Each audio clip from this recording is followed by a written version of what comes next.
Aqui nós temos um outro slide onde fala sobre o acúmulo de massa óssea ao longo da vida, né? Homens e mulheres, eles produzem tecidos ósseos de maneira diferente, por questão biológica mesmo, né? Influência da parte hormonal. Então aqui tem uma imagem, então eu vou traduzir o que está querendo dizer essa imagem. Aqui na linha vermelha, representando as mulheres, a linha preta representando os homens. Então, ao longo da vida, né, independente da idade, os homens têm sempre uma maior produção de massa óssea. Mais uma vez, influência hormonal, questão biológica mesmo, né? Nós temos, assim que nós nascemos, um pico, né, de depósito de tecido ósseo, um crescimento ósseo, né? Até mais ou menos por volta ali dos 30 anos, depois estagniza, né, estabiliza, e nós temos um equilíbrio entre formação e absorção óssea, certo? E aí, ali pelo volta dos 40 anos, mais ou menos, começa um declínio da produção óssea. Mas você perceba que o homem sempre com mais tecido ósseo. E as mulheres, aqui embaixo, né? Ó, nós mulheres, quando entramos na menopausa, né, toda aquela variação hormonal que acontece faz com que a gente tenha uma perda ainda maior de tecido ósseo. Se as mulheres não têm cuidado junto ao médico, elas podem desenvolver uma doença chamada osteoporose, certo? Por que isso acontece? Lembra lá daquela célula que nós conversamos, que é o osteoclasto? O osteoclasto, ele é regulado por um hormônio chamado estrógeno. E o estrógeno é um hormônio predominantemente feminino. Os homens também têm, mas nas mulheres ele é predominante. E esse hormônio, quando nós chegamos ali na menopausa, né, que é aquele período onde há diversas, né, irregularidades, ele deixa de controlar a célula chamada osteoclasto. Então ele absorve osso demais. E acontece o que eu vou mostrar aqui para vocês, ó. Isso aqui é um osso saudável, isso aqui é um osso com osteoporose. O que aconteceu? A absorção óssea, ela foi superior à produção de osso, certo? Mas é possível ser evitado, tá? Não é destino de todas as mulheres que vão menopausar, né, que elas vão ter que desenvolver de alguma forma osteoporose. Há muitas formas de você prevenir isso. Hoje, cada vez mais, você faz a modulação hormonal, você sabe que tem que fazer uma suplementação com diversos minerais e vitaminas. O próprio exercício físico, ele estimula a produção óssea, certo? Mas vamos voltar lá para aquela imagem, ó. Aqui, nós vemos um homem de 70 anos, uma mulher de 70 anos, a diferença, né, de tecido ósseo. Então, é muito difícil encontrar um homem com osteoporose. Não significa que não tenha, mas é mais difícil, né? Porque eles têm uma quantidade de tecido ósseo muito maior. Aqui tem uma imagem muito interessante, né? O que vocês observam? Houve um corte para que nós observássemos como os ossos são por dentro, de maneira muito simples. Vocês percebem que os ossos, né, apesar de parecer no formato externo, os ossos internamente, eles não são uma viga compacta, né? Como se fosse uma viga de cimento compacto. Não. Eles têm, ó, esses buraquinhos, por assim dizer, né, que nós chamamos de trabéculas. Aqui são orifícios para passagem de vasos sanguíneos, por exemplo, né? É o espaço onde ficam as células, o osteoblasto, o osteoclasto. O que vai acontecer quando o osso deixa de ser saudável? Perde a sua homeostase, lembra o conteúdo da primeira aula? Então, houve um desequilíbrio entre produção e reabsorção ou absorção óssea. Ele vai entrando num estágio que nós chamamos de osteopenia. A osteopenia, ela antecede a osteoporose. Seria o quê? Uma diminuição da massa óssea. Quando nós chegamos nesse estágio aqui, ó, de osteoporose, perceba que na ilustração, né, que traz para vocês o que acontece com a estrutura, né, com a arquitetura interna dos nossos ossos. Ó. Há esses espaçamentos, esses buracos, por assim dizer, muito maior, e esse osso fica fragilizado. Então toda aquela resistência óssea que nós estávamos conversando, né, que é a dureza e flexibilidade, se perde. Um osso com osteoporose, né, ele fratura com muito mais facilidade. Então existem mulheres, às vezes em torno de 30 anos, que elas podem manifestar osteoporose. Então qualquer pessoa em qualquer idade, inclusive qualquer sexo biológico também pode desenvolver osteoporose, Tá? O que nós estamos conversando é que as mulheres têm muito mais predisposição e naquela faixa etária ali, né, acima dos 40, 45 anos, quando vai, né, menopausar, ou seja, menstruar pela última vez, entra naquele período que é o climatério, onde tem as alterações hormonais, e isso acontece com mais facilidade. Então o osso aqui apresentado, ele pode fraturar com uma batida muito simples, às vezes escorregou, só encostou um pouquinho mais forte na quina da mesa, na quina do sofá, às vezes caminhando, foi pular de um degrau para o outro, né? Esse impacto não consegue ser absorvido aqui, por quê? Porque não tem mais flexibilidade, não tem mais dureza, ou seja, não tem resistência óssea, ok? Mas isso pode ser prevenido, certo? Exercício físico, alimentação saudável, tá? No caso, quando chegar a determinada hora, a modulação hormonal e por aí vai, certo? Estrutura interna dos ossos. Nós já vimos essa imagem, mais ou menos ilustrou para vocês como são os ossos internamente. Então, quando eu faço um corte, ó, faço um corte medial, eu retiro essa parte anterior, eu vou visualizar o que tem dentro dos ossos. Então, veja que ele tem as suas particularidades. Essa parte do meio do osso, vocês percebam que há um canal aqui, né? Um buraco, ele não é preenchido totalmente, certo? Nós chamamos, né, essa abertura aqui de cavidade ou canal medular, ok? Essas pontas dos ossos, vocês podem perceber que elas são um pouquinho mais afastadas do que essa região aqui, ó, do meio do osso. Ok? Veja como tem trabéculas, né? A gente não chama de buracos, né? A gente chama de trabéculas. As trabéculas são mais afastadas. Isso tudo tem um motivo, né? A nossa natureza, ela tem essa perfeição, nada é por acaso.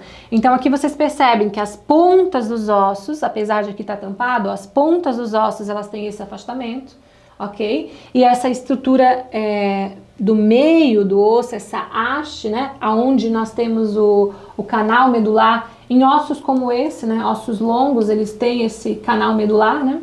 Então essa parte do meio, ela tem as trabéculas muito mais próximas. As pontas dos ossos, nós não chamamos de ponta dos ossos, elas têm um nome técnico para isso, nós chamamos de epífise. Então nós temos duas epífises ósseas nos ossos longos, ossos como esses de membro superior, membro inferior, certo? A parte do meio do osso nós chamamos de diáfise, certo? Diáfise é a haste. E nós percebemos que há uma diferença entre epífise e diáfise. Nas epífises, os ossos mais afastados, eles permitem uma absorção de impacto muito maior. Por quê? Por as trabéculas serem afastadas, quando há o impacto eu me refiro não apenas à batida, o próprio caminhar já é um impacto, o pular, o dançar, né? Então o caminhar do dia a dia ele já gera um impacto nos nossos ossos. E essas pontas, elas se articulam com outras pontas de ossos. Nós percebemos aqui por esse esqueleto, olha só, quantas pontas de ossos se articulando com outras pontas. Isso tudo gera um impacto maior. Essa parte do meio do osso, ela é mais próxima, por quê? Porque ela consegue aí manter esse formato, né? Essa dureza, essa firmeza do osso. Então aqui eu trago um slide para você. Qual a diferença das epífises e das diáfises? As epífises, que são as extremidades, as pontas dos ossos, nós dizemos que tem ossos chamados osso esponjoso, para absorção de impacto. Elas são muito mais flexíveis do que a diáfise, que é essa parte do meio, essa haste. Essa haste nós já chamamos de osso compacto. Por quê? Porque ela dá uma firmeza, uma rigidez, um formato para esse osso. Aqui nós conseguimos ver também outra particularidade muito interessante de todos os ossos do corpo, que é essa estrutura chamada periósteo. Tá? O periósteo, ele tem, além da função de revestimento, todos os vasos sanguíneos, os nervos, eles passam pelo periósteo. Então, quando há alguma situação onde esse periósteo ele é lesionado, né, ele é rompido, há muita dor. Porque, como eu acabei de falar para vocês, tanto os vasos sanguíneos quanto a inervação, ela passa por ali. O que é a fratura? É a descontinuidade desse osso.